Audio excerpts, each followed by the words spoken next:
नमस्कार, आदाब। अगर आप हमारे चैनल पर नए हैं तो यूट्यूब पर जाकर भारत शक्ति समाचार सब्सक्राइब करें। और आइए उत्तर प्रदेश की बात करते हैं।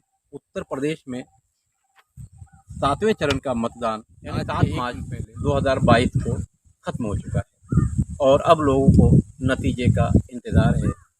जिस जिस नेता ने जैसे जैसे काम किया होगा वैसे वैसे इन 5 सालों का नतीजा अब 10 मार्च 2022 को मिलने वाला है। बहरहाल इस वक्त मैं आजमगढ़ में हूँ और चुनाव की सारी प्रक्रिया एकदम शांत हो चुकी है। मेरे ठीक पीछे ये पानी है और फिलहाल एकदम शांत है इसी तरह से।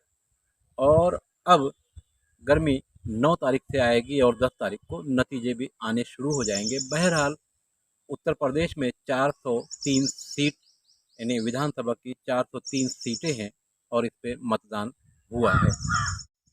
बहरहाल उत्तर प्रदेश हमारे देश का सबसे बड़ा जनसंख्या वाला प्रदेश है। हमारे देश के आसपास की जो सीमाएं हैं, सीमाओं से लगकर जो दूसरे मुल्क हैं, कंट्री हैं, उनमें भी सबसे बड़ा हमारा ये प्रदेश जिसे लोग उत्तर प्रदेश के नाम से जानते हैं। अब आइए बात करते हैं गोरखपुर के बुलडोज़र बाबा की।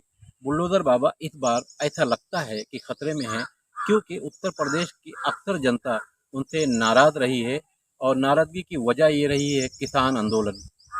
दिल्ली और गाजीपुर के बॉर्डर पर किसान आंदोलन जो चला, उसका नतीजा भी कहीं ना कहीं योगी आदित्यनाथ को भुगतना पड़ सकता है।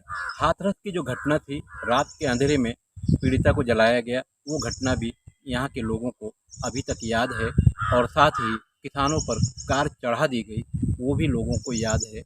और उत्तर प्रदेश की जनता इन 5 सालों में जो कुछ देख चुकी है और दूसरी पार्टियों के जो लोग थे उन्हें जो कुछ करना था वो भी जनता की नज़र में है और मतदान समाप्त हो चुका है। बात करते हैं केंद्र सरकार की। केंद्र सरकार में 2 लोग बैठे हुए हैं गुजरात मॉडल लेकर, नरेंद्र मोदी देश के प्रधानमंत्री और अमित शाह देश के गृह मंत्री। इन दोनों की योगी आदित्यनाथ से नहीं जमती, जिसका कारण तो बहुत है, मगर एक बहुत ही महत्वपूर्ण कारण था। सोशल वेबसाइट से जब नरेंद्र मोदी का फोटो हटा दिया गया, उसी के जवाब में नरेंद्र मोदी और अमित शाह दोनों उत्तर प्रदेश के मुख्यमंत्री के पीछे लग गए। बहरहाल गोरखपुर में जो होर्डिंग लगी, और वो भी होर्डिंग जिला अधिकारी के परमिशन से लगाई गई, जिसमें सिर्फ और सिर्फ देश के प्रधानमंत्री नरेंद्र मोदी का ही चेहरा देखने को मिला। उत्तर प्रदेश के मुख्यमंत्री योगी आदित्यनाथ यानी बुलडोज़र बाबा का फोटो उसमें नहीं मिला। बहरहाल उत्तर प्रदेश की सरकार को गिराने का पूरा इंतज़ाम दिल्ली सरकार ने पहले से कर रखा है, क्योंकि अगर इस बार योगी आदित्यनाथ जीतते हैं, सरकार बनाने के रास्ते पर आगे बढ़ते हैं, तो केंद्र सरकार को इनका जो खतरा है पहले से महसूस हो रहा था, फिर इसमें बदलाव आ जाएगा। योगी आदित्यनाथ जब उत्तर प्रदेश के मुख्यमंत्री बने थे, उस वक्त उनके पास जो चमचों की भरमार थी, उन्होंने अच्छी तरह से उन्हें समझाया कि अब देश के अगले प्रधानमंत्री सिर्फ और सिर्फ आप होंगे, और इसीलिए उनकी ब्रांडिंग करने की कोशिश की गई। अयोध्या नगरी में जो ब्रांडिंग करने की और दुनिया को दिखाने की कोशिश की गई, वो सारी बातें सामने है देश के। और योगी आदित्यनाथ पहले मथुरा से चुनाव लड़ने की तैयारी में थे, उसके बाद उन्होंने फिर अयोध्या का रास्ता चुना, मगर अयोध्या से भी सेंट्रल कमान ने उन्हें वापस गोरखपुर भेज दिया। और अब सही मानों में सच्ची तस्वीर अगर देश और दुनिया के सामने आएगी तो वो होगी जिसमें योगी आदित्यनाथ को हरा दिया जाएगा, क्योंकि हराने में केंद्र सरकार और केंद्र सरकार की जो पूरी प्रणाली है वो पीछे लगी हुई है।